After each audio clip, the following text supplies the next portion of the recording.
Nagaan isiniif haa ta'u kabajamtoota hordoftoota koo akkam jirtanii fayyaa qabdanii nagaan qabaanii galata rabbii dhugaa waaqayyo jiraata jechuudha. Viidiyoo tokko ilaalee baay'ee tokko bu'aa ture jechuudha. Dhugaa viidiyoo sana hiriyaa takkatu naaf ergee hin argineen ture jechuudha. Inni hordofa ijoollee kana garuu hin argine isa dhugaa dubbachuudhaaf hin argine baay'ee biizii jira waan ta'eef ni ilaalle jechuudha. Har'a badaa sooshaal miidiyaan fayyadamne garuu gizeen argu jechuudha. Hedduutu akkanatti dhaga'ame.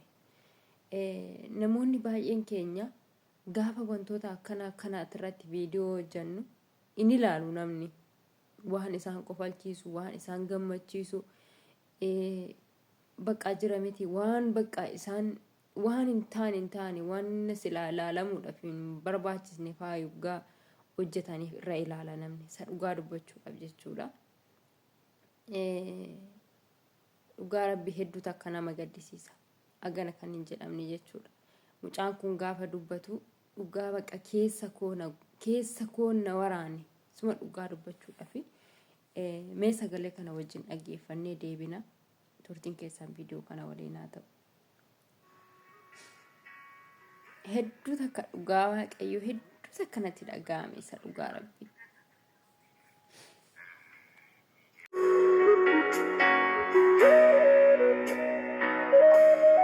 Akkam jirtu nagaadha? Nagaa galataa waaqayyo.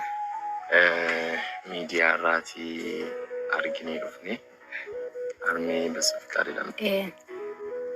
Meestii haala akkamitti akka jiraattanii haala keessanii dhugaa rabbi hin dandeenye viidiyoo dhaabeetiin hin deebi'ee dhufe dhugaa waaqaa jechuudha. Hedduu takka bakka inni dadhabe beektanii sagalee isa dhaggeeffachuu si'a meeqa irra deddeebi'ee dhaggeeffadhe si'a meeqa jechuudha.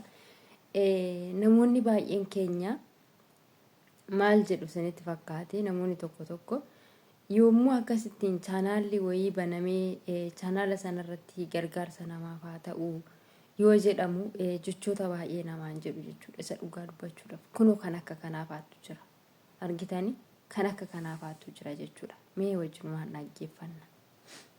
Deemee nan tolcha. Yeroo immoo hojii humna argadhus gimbanyoota jedhan hojjedha. Mucaa kana haala kanaan guddisaa inni immoo erga amma jabaatee ergii miidiyaa irratti tiiktookii jalqabee namoonni garaagaraa waamu yeroo waaman bakka mobaayilii waliif gaddeemee abbuma argetu laataaf birrii. Kan toleefis kan tole 50 dhibba kennaaf akkuma namni kenneefitti birrii sana immoo keessan balleessu. Fidee dhufee natti laata waan mana keessaa yeroo inni biddeen bitee baatee dhufu jira mucaan kun. Xinnoodhuma isaatii kaaseeyyuu gargaarsa biraan qabu. Anumatu faana rakkatee bakkaadhaas bakka abbaas bu'ee faana rakkatee guddisaa jira. Yeroo namni akkasitti fiizikaala koo laalu namaaf fayyaadha garuu keessi koo fayyaan qabu. Manni mana kiraatiin ulfaata. Birrii galee kana abbaan qabu mucichi jechuudha. Ishiinis namni osoo jiru nama sin qabdu nama ishee bira dhaabatu. Osuma immoo deemtee mana namaa deemtee hojjettu biddeena namaa toshitu uffata namaa deemtee miiccitu mucaa kana guddisuudhaaf jechuudha. Bakka deemtetti qansiraa soo argatte qansiraa hojjette osuma jirtu kana keessa immoo waan ganama bariidhaan kaatu fi qorri qabee raawwatee dhukkubsatti. Mucaa xiqqashuun kuni mee maal akka godhu walumaan ilaallaa hin dhaggeeffanna sagalee kanaan gadhumaatitti. Omaayi akkuma sana waaqni nu gargaaree waan mateeyyuu arganna malee maatii kommoo rakkiseetu anammoo kompiitara na godhe yerooni wanta naa kennaa jedhuuni maqaa abbaa kee natti jedhadhoon yeroon ijoollee waan tokko abbaan namoonni maatii isaanii ijoolleedha waan garaagaraa ani garuu rakkina guddaa keessa jira. Waan adda addaa yeroo bitaniif rakkina guddaa keessa jira. Yeroon immoo mana ofiisaa deemuuti.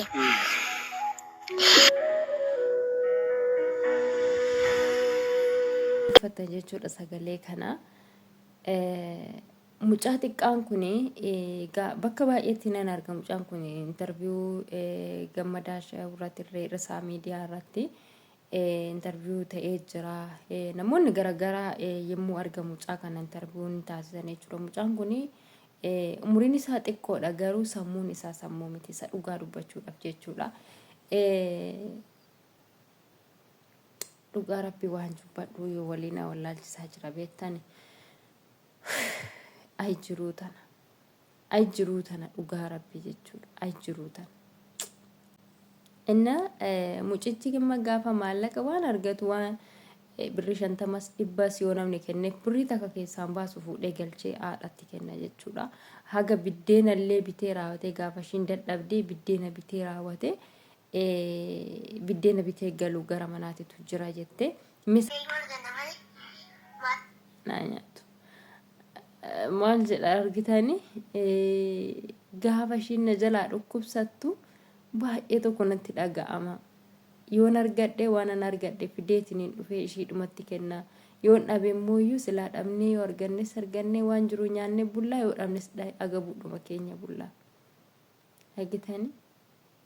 Argitanii fakkeenyaaf chaanaalli tokko banamee fakkeenyaaf warruma akka jara kanaatiif ta'a jechuudha. Isa dhugaa dubbachuudhaaf chaanaalli takka chaanaala kana warra rakkataadhaaf guddisaa rakkataadhaaf haa guddatu yoo jedhani namoonni baay'een haraamidha kan jedhafaatu jira. Wanta ta'uu hin qabne waan akkanaa godhamuu hin qabu kan jedhafaatu jira jechuudha. Wanni haraamii jira natti fakkaatu garuu an ofii kootii wantan irratti faradu kana osoo hin qabu ani beeku waan irraa hin beekne takkan dubbadhu garuu ani wanni kun haraama natti fakkaatu. Maaliifini rakkataan kun akkanatti beela'anii dheebo'anii waan nyaata waan dhugan dhabanii rakkatan kana hoo haraamii miti. Yoo qabaatanii kennuufii dadhabdan yoo qabaadhee harka qabaadhee kennuufii dadhabee yommuu chaanaalli tokko maqaa isaaniitiin baname maqaa warra akkasitti rakkatanii kanaan baname yoo maallaqni achirraa argame jara kana gargaare hoo haraamii maalii qabame wanni kun ilaala. Argitanii kanaaf jechuudha kabajamtoota hordoftoota koo isa dhugaa dubbachuudhaaf jechuudha mucaan kun baay'ee dhuma tokko anjatii koona nyaate baay'ee dhuma tokko jechuudha. Akkanatti hin eegne maatiin isaa akkasitti rakkatoo natti fakkaanne isa dhugaa dubbachuudhaaf waan haala bareedduu takka keessa jiru bakka innaa dhaqee intarviyuu gargaraa ta'u sammuun isaas mucaa sammuu miti bakka bifuma waanuma gaarii keessa waan jiru natti fakkaate isa dhugaa rabbii jechuudha. Waanuma gaarii keessa jiru natti fakkaate dhugaa rabbii hedduu takka nama gaddisiisa hedduu takka jechuudha. Rabbii isa bira haa dhaabatu akkasuma immoo jechuudha ammas dhaamsan isiniif qabu. Chaanaala haadha kooftuu jedhu kana subscribe godha. Haa guddatu chaanaalli kuni. Chaanaalli kuni gaafa guddate namoota akkasaa kanatti rakkataniif dhadhaabbata ta'a waan ta'eef jechuudha.